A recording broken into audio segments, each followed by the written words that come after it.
Didn't really see any big issues with him the first year of his life, except that he really didn't talk and didn't babble like other children. Because he was our first, we didn't really know that there were issues there till much later. The biggest thing that I saw, about a year and a half, he started becoming really anxious, and was involved in co-ops and different play groups, gymboree, that kind of thing. And he wasn't really engaging in parallel play with other kids. He was kind of off by himself, and he was also doing a lot of self-stimming kind of things, like more, whereas kids might be stacking blocks, Jack might be pouring them out one thing after another. A lot of repetitive things. Linda and her husband sought out answers regarding Jack's behavior.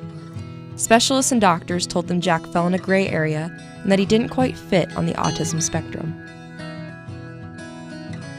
He would be around peers and he wouldn't be talking and he wouldn't be anything like them, and he'd be off in his own corner being Jack. And I thought, but then I still don't have any answers.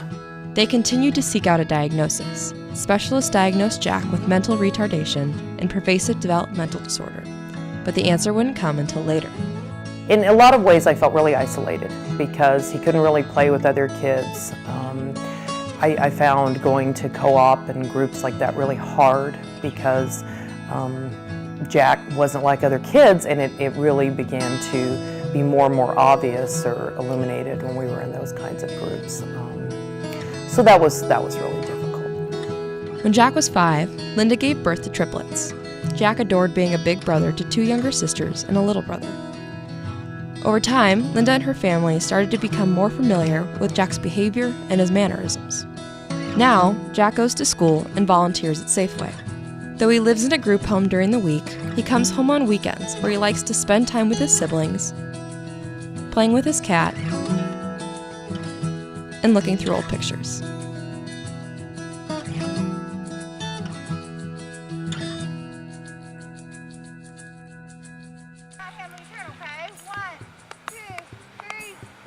Jack also started getting involved with Powder Hounds, a skiing program through the City of Spokane's Therapeutic Recreation Services.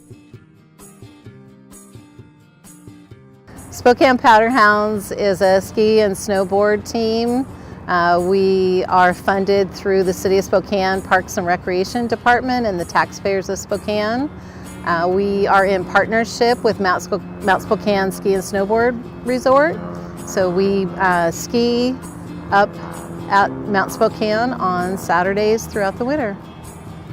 He did fine the first year, then he started to have a lot of behavior problems the second year. Like, Jack is pretty mischievous, and he'll do things like wait till the lift is really, really high up and then throw his gloves off. And laugh, and he absolutely knows he's not supposed to do that. Or, funny things to try to get a reaction. And so we weren't sure he was going to be able to continue. Jack worked with a few instructors, but was not working with them on the level he should. The first few years were really bumpy, and I would talk to his mom, Linda, and say, "Are you sure this is really what Jack wants to do?" Because sometimes it was really hard to tell whether Jack wanted to be there or not. Or maybe he wanted to be there because he liked playing in the snow, but I wasn't sure he really wanted to learn how to ski. But then Jack met someone who he'd really connect with, his new skiing partner, Bethany. Bethany and Jack started to begin to have a routine of their own. So a typical day for us is we get off the bus, he plays in the snow. We go up to the lodge, he eats breakfast, goes to the bathroom, we get on the boots, plays in the snow. And then we go up the mountain and we ski all morning.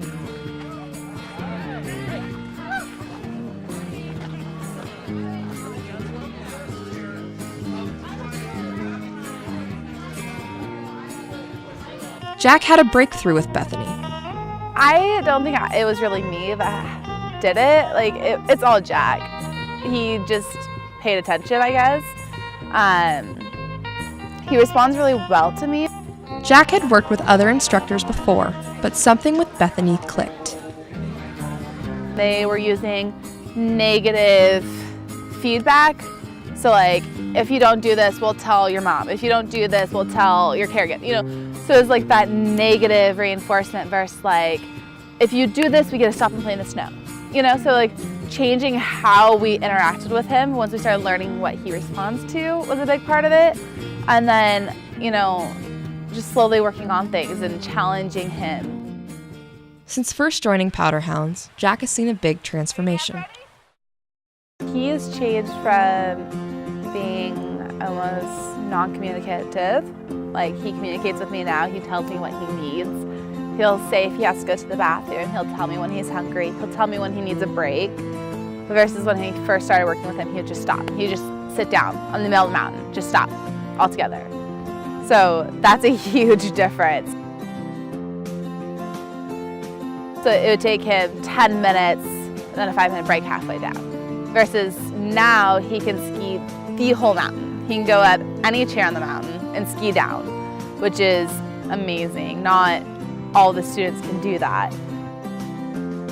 This year, for the first time, Jack went to the Special Olympics in Wenatchee, Washington. Along with his mom and Bethany, Jack headed to the other side of the state to compete against other skiers with disabilities. He skied the course by himself and he didn't miss any gates, didn't get disqualified at all, which was pretty awesome. Jack, Linda, and Bethany could not stay for the award ceremony. After returning home, Linda checked the results and found that Jack had won a silver and bronze medal at his very first Special Olympics.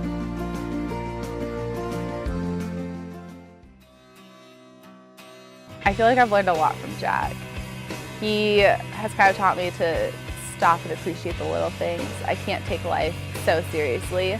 When something happens and like 5 minutes later, like it's kind of gone. Like he remembers like the negative impact of it, but like he's back to like, let's play in the snow, let's go do this, that, the other thing. So like really enjoying something. I want to appreciate something in life as much as Jack loves snow. Like I want to love something as much as that. What can we do from this? What can we make from this? You know, Jack is Jack, and Jack is loved, and Jack has so many people in his life and has accomplished so much that we would have never imagined, and he's changed us all for the better, truly. You know, so again, I'd go back to not being changed. I'd go back to him having that life, but we didn't, and so I've got to go with it and say, you know, it's made me, you know, by far a much better mother, but it certainly made his siblings more empathetic, much kinder people, more understanding people. It's made me a better teacher. I think, you know, to a certain extent, you know, it just changes everyone in a positive way.